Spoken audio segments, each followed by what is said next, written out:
Bienvenue à tous dans ce nouveau numéro de Direct Grand Débat. Le plaisir est tellement grand que vous nous avez toujours fait confiance. Vous nous suivez à travers le monde. Les grandes figures défilent par ici pour commenter, critiquer, analyser les grandes questions d'actualité. Et ce jour, nous avons l'une de ces grandes figures. Il s'agit de Wivine Chimoussa. Elle est cadre de l'UDPS Tshisekedi. Elle est présidente de la synergie des parents d'élèves des écoles officielles et conventionnées. Mais elle a été aussi candidate aux dernières législatives de 2023 dans la circonscription électorale de la Lukunga. Pas malheureuse, mais elle a été candidate, mais pas élue. Avec elle, nous allons aborder la grande question qui reste l'agression de la RDC par le Rwanda sous couvert des rebelles du M23. Quelle thérapeutique proposer pour une issue de sortie de crise? Est-ce une hypocrisie de la communauté internationale, un complot à l'international et une complicité en interne? Nous allons en parler avec notre invité qui est déjà avec nous sur ce plateau, Madame Wivine Chimoussa. Merci d'avoir répondu à l'invitation de ce magazine. Le plaisir est partagé pour nous. Comment va le Congo? Je ne dirais pas que le Congo va très bien. Mais comme nous sommes des femmes de la foi, nous dirons toujours que ça va. Ça va. Je vous ai présenté cadre du parti présidentiel, l'UDPS Tshisekedi. De quel œil voyez-vous, comment analysez-vous cette zone de turbulence qui traverse la RDC avec l'agression du pays par son voisin, souvent pointé, le Rwanda? C'est pour nous un peu triste d'en parler et aussi, je dirais, humiliant. Mais ce que nous savons, c'est que ça ne date pas d'aujourd'hui. Ça ne date pas de Félix, cette guerre. Ça date de très longtemps. C'est bientôt 30 ans, si je me trompe, que depuis l'avènement de cette agression de notre voisin direct, s'il faut le dire, puisque entre nous et le Rwanda, ce n'est pas vraiment une frontière comme on peut le dire par rapport entre nous et le Brazzaville, il y a quand même le fleuve. Mais entre nous et le Rwanda, c'est la route. Vous marchez comme si sur le macadam, vous entrez et vous arrivez au Rwanda. Et malheureusement, le voisin en question accepte de jouer le jeu des ennemis du Congo qui veulent la balkanisation du Congo, qui veulent profiter des minéraux du Congo, des richesses du Congo, d'une manière illégale. C'est malheureux pour le Rwanda d'accepter de jouer ces jeux de la communauté internationale, des États-Unis et consorts, puisqu'il finira par payer le prix. Comme Mobutu, comme tant d'autres de ses prédécesseurs qui ont accepté de jouer ces jeux-là. Alors aujourd'hui, est-ce que c'est utile aujourd'hui de revenir que c'est une guerre héritée de l'ancien régime de Joseph Kabila, ou c'est l'heure de requinquer le troupe, mobiliser les énergies et voir comment revenir les deux pieds sur terre? Oui, c'est vrai, moi je ne suis pas de nature à me plaindre. Mais la RDC s'est plaint. Je ne suis pas de nature à me plaindre. Je dis, mais la RDC, elle s'est plaint. La RDC, ce n'est pas tout le monde qui se plaint. Le président s'est plaint. Le président Est-ce que le président s'est plaint? Non, il ne se plaint pas, il a dénoncé. Mais à l'heure actuelle, comme vous le dites, pour moi, je crois qu'on ne peut plus rester au stade de dénoncer, puisque nous connaissons l'origine de la guerre, nous connaissons déjà l'historique, on a déjà sondé l'historique de la guerre, nous connaissons les instigateurs qui sont derrière cette guerre. Maintenant, c'est l'heure de prendre nos responsabilités en main, de se prendre en charge, comme on a toujours dit, comme l'a toujours si bien dit notre père, le Sphinx Étienne Tshisekedi, nous devons nous prendre en charge, comme l'a dit aussi paix à son âme, à leurs âmes, Musée Laurent Désiré Kabila, c'est l'heure de se prendre en charge. Nous connaissons la situation, les instigateurs de la guerre, nous connaissons l'origine de la guerre, mais ce n'est plus le moment des discours ou encore des dénonciations. On a dénoncé autant de fois. Alors aujourd'hui, ça veut dire que la diplomatie, il est question de faut laisser l'option passer diplomatique à l'action. Oui, je n'en disconvient pas. L'option diplomatique peut être là, mais il faut aller sur les deux fronts. Diplomatique et Puisque militaire. diplomatique, on a été dans la diplomatie, mais au moment où nous sommes en diplomatie, au moment où on dit que non, et cessez les faits, et 2 jours après, l'ennemi nous attaque, nous continuons à respecter les faits. Ce n'est plus le moment. L'heure actuelle, c'est le moment où nous devons prendre des actions concrètes. Comment planifier, comment faire pour arrêter cette guerre qui a déjà pris plus ou moins 2 provinces, Nord et Sud Kivu. Et qu'on se le dise, les gens ne savent pas que la province de Nord et du Sud Kivu sont les 2 provinces qui font entrer les recettes au niveau national, du budget national. Déjà à ce stade où nous sommes, nous savons que le budget, les prévisions budgétaires doivent modifier puisque les recettes vont sensiblement diminuer par rapport au Nord et au Sud Kivu, qui est les provinces qui nourrissent, qui sont les poumons, s'il faut le dire, de notre économie. C'est que ça va impacter sur la mobilisation des recettes. Exact, ça va impacter sur la mobilisation des recettes. Donc, c'est le grand moment où il faut réfléchir. C'est vrai, nous devons tous nous unir autour du chef de l'État, non seulement par des discours ou des dénonciations. Oh, nous soutenons le chef de l'État. Vous le soutenez comment? Puisque c'est tout le monde, même les hypocrites qui disent ce qu'ils disent de la bouche, qui soutiennent le chef d'État, mais à l'intérieur, c'est autre chose. Ce qu'on dit de la bouche n'est pas ce qui est forcément à l'intérieur du cœur de tous ces multitudes de gens de l'Union sacrée qui entourent le chef de l'État. Du coup, c'est le moment où le chef de l'État a besoin des hommes et des femmes capables de se réunir autour de lui et donner des plans stratégiques, tant militaires que diplomatiques. Alors, parce que la diplomatie, on doit changer la façon de faire la diplomatie. Comment, par exemple? Il faut chercher de nouveaux partenaires. Pourquoi pas? C'est qu'il faut aujourd'hui, il faut reprocher à la RDC d'avoir pris trop du temps avec des partenaires qui n'ont rien apporté. Ça, ce sont des erreurs que moi, personnellement, je ne mâche pas les mots. Nous avons commis des erreurs. Maintenant, il est grand temps de faire un repli stratégique le plus vite possible, voir comment on va faire un plan pour récupérer nos 2 provinces. Vous vous imaginez, moi je suis cadre aussi, je suis cadre dans une grande société, l'entreprise de la place, je suis cadre là-bas, mais les familles de tous ces agents qui travaillaient à l'abraliment Bukavu et au grand dépôt de Goma, c'est la misère, c'est la crise. Ils sont maintenant au chômage. Pour votre gouvernement, tout ce qu'on a pillé là-bas, ça va impacter sur la vie de nos concitoyens qui sont déjà troublés par la guerre et ça sera la famine qui va s'en suivre et vous imaginez ce que ça fait. Hormis les millions de personnes qu'on a déjà enterrées, des veuves et des orphelins qui sont restés, il faut que maintenant le gouvernement se prenne en charge.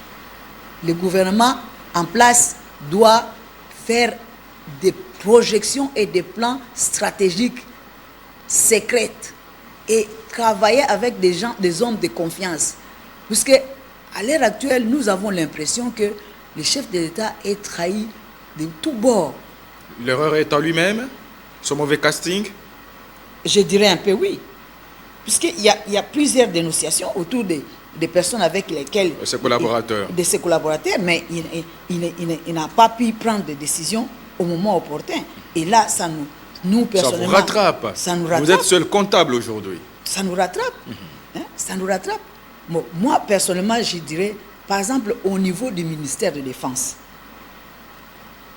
un pays qui est en guerre, puisque Bounagam, on l'avait pris après 2 ans après sa prise de pouvoir au premier mandat. Et ils étaient en train d'avancer. On alertait, la société civile alertait chaque fois. On alertait, on nous envoyait des informations, on communiquait, on diffusait les informations. Mais on prend un ministère très sensible comme le ministère de la Défense, on ne peut pas le donner à un civil. Non, mais à l'époque aussi, quand Bunagana, après, c'était Jean-Pierre Bemba qui était Oui. vice-ministre, Moi, vice-premier ministre de la Je suis en Défense. train de dire, on ne peut pas donner ce ministère à un civil. Hein. Même Jean-Pierre Bemba lui-même n'est pas un militaire. C'est vrai qu'il a mené la rébellion à l'ouest là-bas, mais il n'est pas un militaire. Peut-être qu'il a C'est suivi... qu'aujourd'hui, vous êtes de ceux-là qui estiment qu'aujourd'hui, il faut remanier le gouvernement. Oui, exactement. Il y a des généraux qui ont combattu à l'époque de Mobutu, des amirals qui sont là. C'était le moment de faire appel à ces gens-là. Si nous aurions bien... Pour le moment, moi je suis fille de militaire. Hein. Un militaire ne peut jamais être accepté d'être dirigé par un civil. Ça sont des vérités que je suis en train de dire ici. Et pour autant, les mêmes militaires, les mêmes officiers sont accusés de la traîtrise. Pourquoi ils sont traîtres maintenant? C'est ça qu'il faut savoir. Qu'est-ce qui se passe? Pourquoi aujourd'hui ils sont devenus traîtres? La complicité en interne avec les rebelles. Comment vous expliquez que il y a certains militaires qui se sentent lésés? Pas seulement les généraux, puisque ce n'est pas les généraux qui vont à la guerre. Les généraux sont ceux-là qui commandent, qui donnent des plans. Mais il y a des exécutants. Mais il y a des exécutants.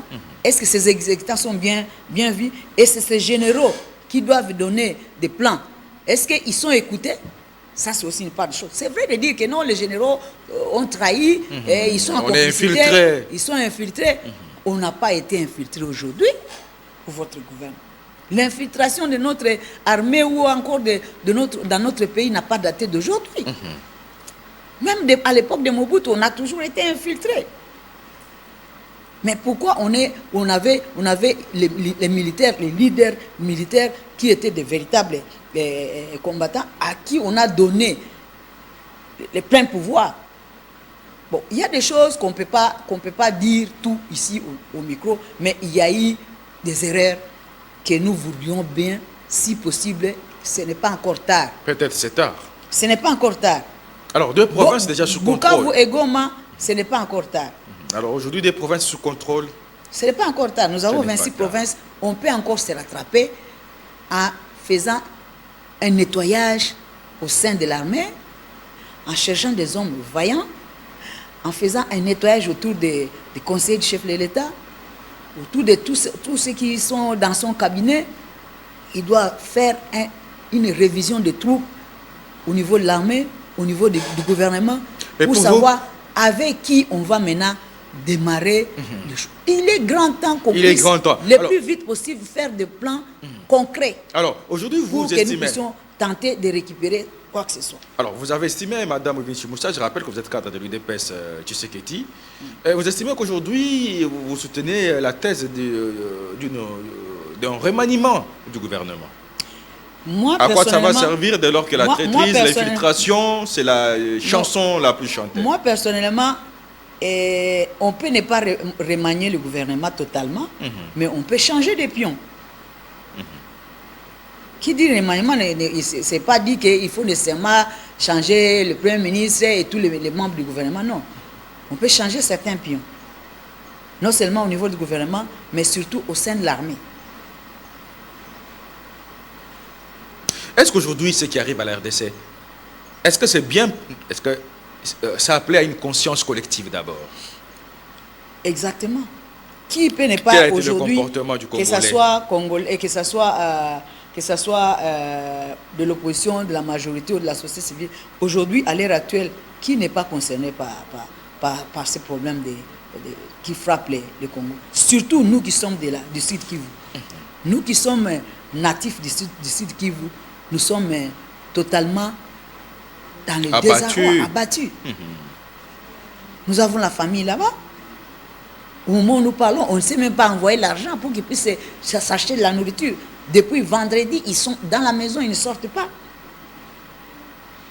Heureusement qu'ils avaient les miettes de nourriture qu'ils avaient. Au moment où nous parlons, si aujourd'hui, les magasins, j'espère que les magasins peut-être vont ouvrir, ou les marchés. Mais toujours dans la psychose. Mais dans la psychose. Et même les gens qui vendent à la sauvette, ils vendent à quel prix?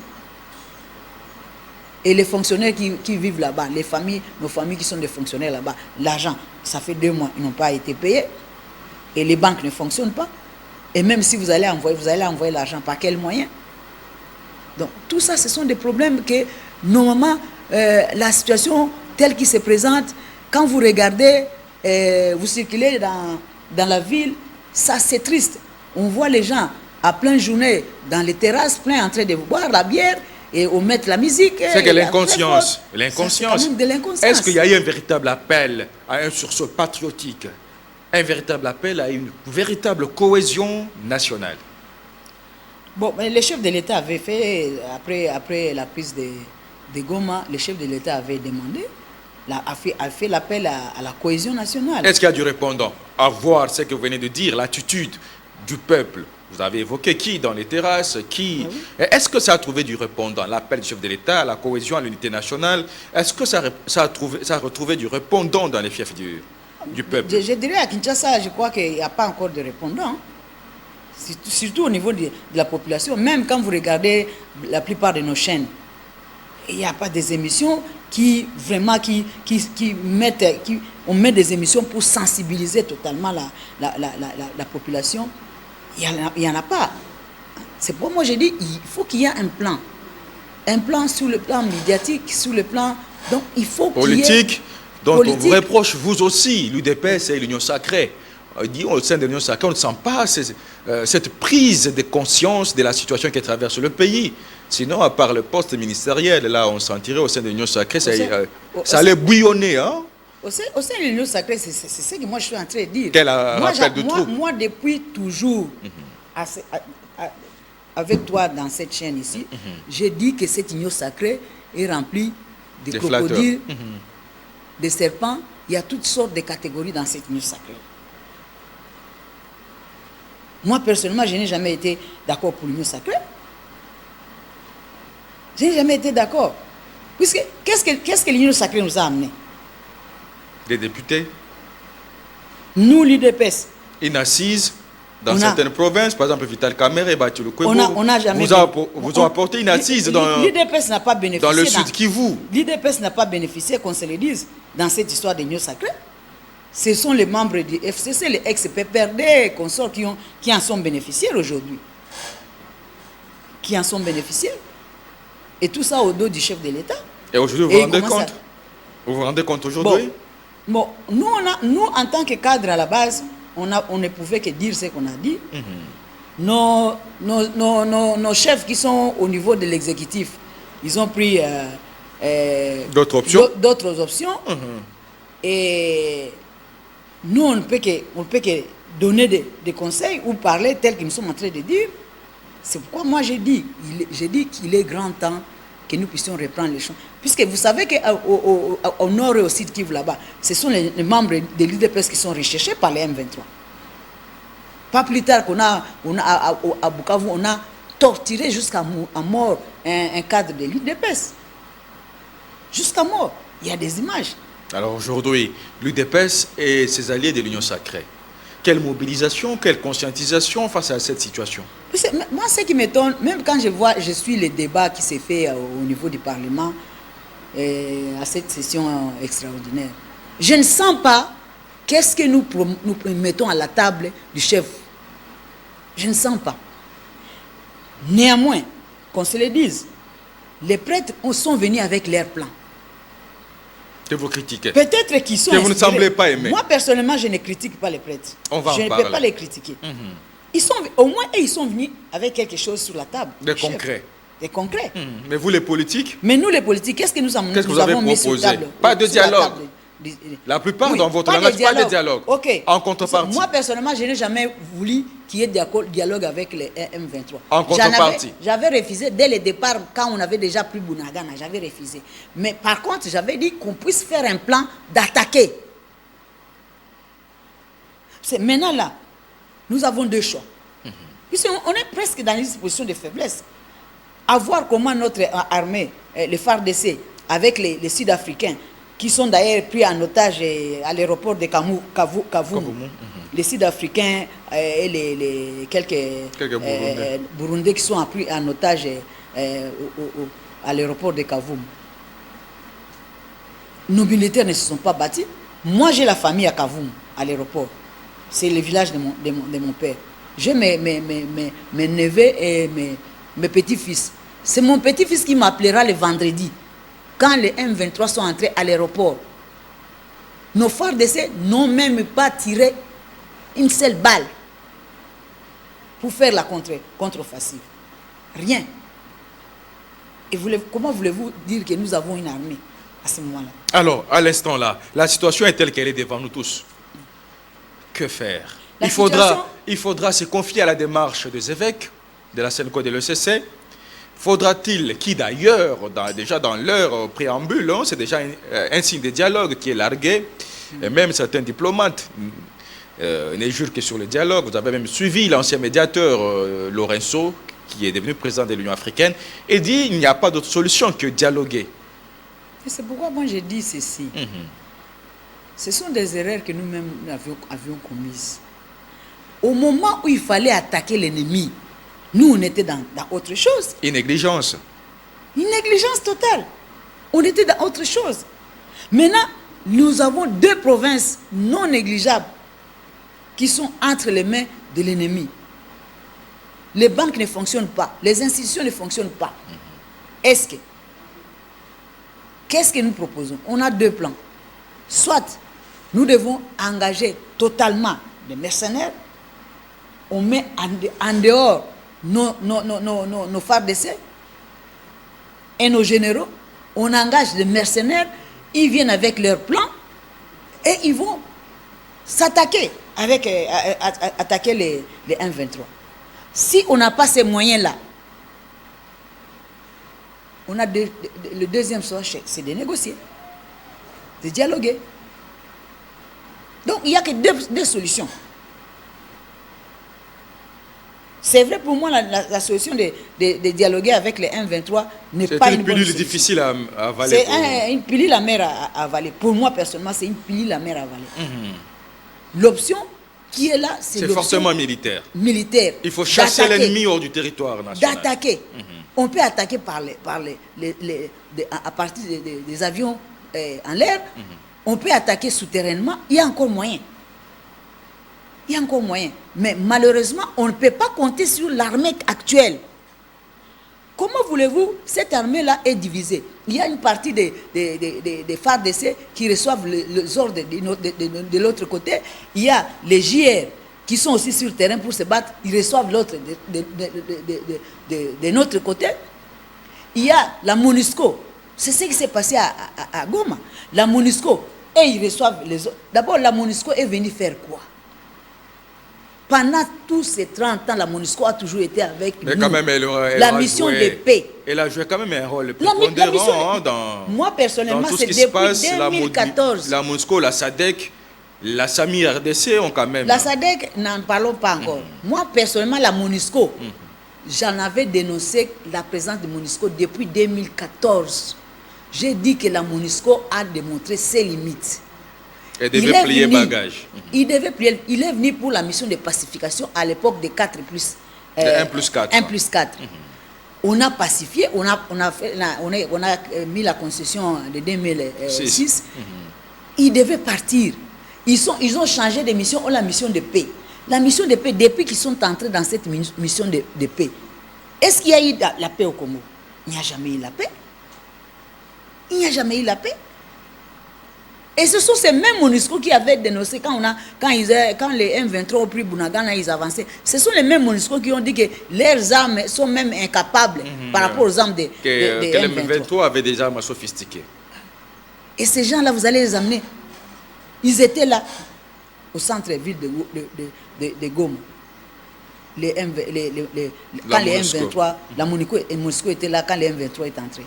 La MONUSCO n'a même pas rien fait. C'est la MONUSCO qui a facilité les M23 à partir de l'aéroport de Goma pour aller à Bukavu, c'est la MONUSCO qui les facilite, puisque c'est la MONUSCO qui était restée à l'aéroport de Goma. Alors, Madame Ovinchi Moussa, je rappelle que vous êtes cadre de l'UDPS Tshisekedi, vous êtes aussi présidente de la synergie des parents d'élèves des écoles officielles et conventionnées. Devant ce schéma déjà qui nous paraît sombre, avec la prise de ces deux grandes villes par le M23, le Rwanda qui a pris le Bukavu, la ville de Goma. Concrètement, Vous avez parlé d'une option militaire qui, selon vous, serait la meilleure option. Mais vous estimez que l'armée congolaise serait infiltrée et que le chef d'État serait appelé à revoir ses calculs, ses retouches dans l'armée. Qu'attendre? Nous tendons pratiquement vers la fin. Vous avez 7 minutes que vous avez pour donner votre vision et conclure. Vous donnez votre proposition par rapport à la situation qui est traversée la RDC. Moi, j'avais donné mes deux propositions. Il y a deux schémas. Soit l'un, soit l'autre. Le premier schéma, c'est lui de prendre, de mettre en dehors, de mettre à l'écart nos FARDC. On utilise une armée mercenaire. C'est vrai, comme on le dit, dans la guerre, il y a toujours des casses. Il y a toujours mais au moins, si vous êtes sûr que vous avez une armée de mercenaires que vous payez bien et qui sont capables de descendre sur le terrain pour raser carrément, pour récupérer, tant mieux. Mais avec quel budget? Puisque la guerre, ça demande un grand budget. Hein. Les mercenaires, ce n'est pas des gens qui viendront vous demander $1000 le mois ou $500 le mois. Déjà que vous êtes incapable de payer nos soldats $500 le mois et vous ne les nourrissez pas correctement et vous pensez que ces mêmes militaires-là, même si nous les soutenons, nous les encourageons, mais ce n'est pas nos paroles d'encouragement qui vont les pousser à aller jusqu'au bout. Il faut qu'ils se sentent bien payés. Ils savent que moi, je suis au front, ma famille est bien nourrie et bien payée, mes enfants sont bien nourris, même si je meurs là-bas, il y aura la pension alimentaire qui va être continuée à verser à ma famille. Et c'est ça les rebelles. Les rebelles, quand il sait que vous mettez le paquet, il sait que si je meurs, mais l'argent, ma famille va rester vivre en paix. C'est les mercenaires, selon vous. Voilà. Il faut les mercenaires. Si on est incapable, on fait des calculs, tout calcul qu'on fait, on est incapable de trouver des mercenaires qui peuvent nous aider à récupérer dans 2 mois ou 3 mois nos 2 provinces, on n'a plus un autre choix. C'est de dialoguer. Alors, c'est Corneille Nangaa ou c'est le Rwanda? De qui avez-vous peur? Mais Corneille, non, moi je ne peux pas avoir Corneille. J'ai pitié de Corneille Nangaa. Personnellement, j'ai pitié de Corneille Nangaa. Si nous, les Congolais, on sondait l'histoire, on a vu comment on a abattu Mzee Laurent Désiré Kabila, qui nous avait amené les Rwandais ici. On a vu comment on l'a abattu. On l'a tué.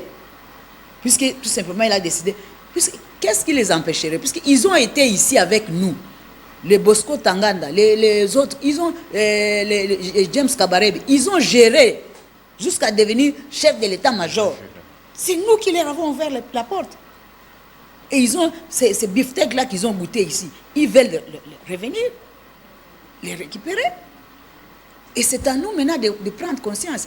Un monsieur comme Nangaa, il accepte de sacrifier toute une nation pour ses intérêts personnels. Quel niveau de bassesse! Même si le gouvernement actuel, avec le chef de l'État, Félix Antoine Tshisekedi Tshilombo, on ne gouverne pas bien le pays. Pourquoi ne pas attendre que le mandat se termine, que tu te présentes aux élections? Pourquoi ne pas attendre? On peut, à l'heure actuelle, vous ne pouvez pas vous confier aux ennemis de votre pays et vous voyez comment ces gens-là tuent vos frères. Et vous fermez les yeux et vous croyez que vous allez venir ici, vous allez régner. Non. La même manière ils ont tué vos frères, c'est la même manière qu'ils vont vous tuer quand vous allez venir ici. C'est ce que Nangaa oublie. Alors, un message pour nous séparer avec vous dans 2 minutes. Un message dire à ses compatriotes du Nord et du Sud Kivu. Du Nord et Sud Kivu, qui ne se découragent pas.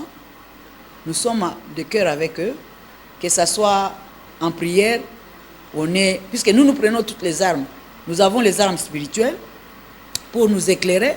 Nous avons les armes physiques qui sont les messages ou encore les stratégies qu'il faut mettre en place. Que tous ces gens-là qui ont pris Nord et Sud Kivu le 1-23, qui sachent que c'est une courte joie. Ils finiront par partir. Et le Congo ne sera jamais divisible. Le Congo ne sera jamais balkanisé. Cette histoire de balkanisation a commencé bien avant 30 ans d'ailleurs. Mais nos ennemis n'ont jamais si réussir à balkaniser notre pays, et cette fois-ci, ils ne réussiront pas. Puisque nous avons un chef de l'État qui est un fils du pays, malgré ses multiples trahisons, qu'il soit fort. Il y aura toujours des Moïse qui sortiront de nulle part pour sauver et libérer le Congo, comme cela c'est fait dans la Bible. Nos FARDC, je leur demanderai de prendre du courage, d'accepter même de mourir affamés, pourvu qu'ils puissent sauver leur honneur. Puisque quand ils quittent le front comme ça, ce n'est pas normal. Et au niveau du média, on doit voir et revoir nos médias et voir ce qu'on on doit communiquer dans les médias. Sinon, on est en train de dérouter aussi la population. Et c'est comme si la population est laissée pour compte. Ils ne savent plus à quel sens se vouer. Donc, au niveau de la communication, le gouvernement doit vraiment reprendre les choses en main et être un peu plus clair dans ce qu'il communique et qu'il communique à temps, qu'il donne les informations à temps. Au lieu de laisser que les ennemis nous communiquent, nous balancent n'importe quoi et après, ils viennent confirmer ce que l'ennemi a déjà balancé, ce qui n'est pas normal.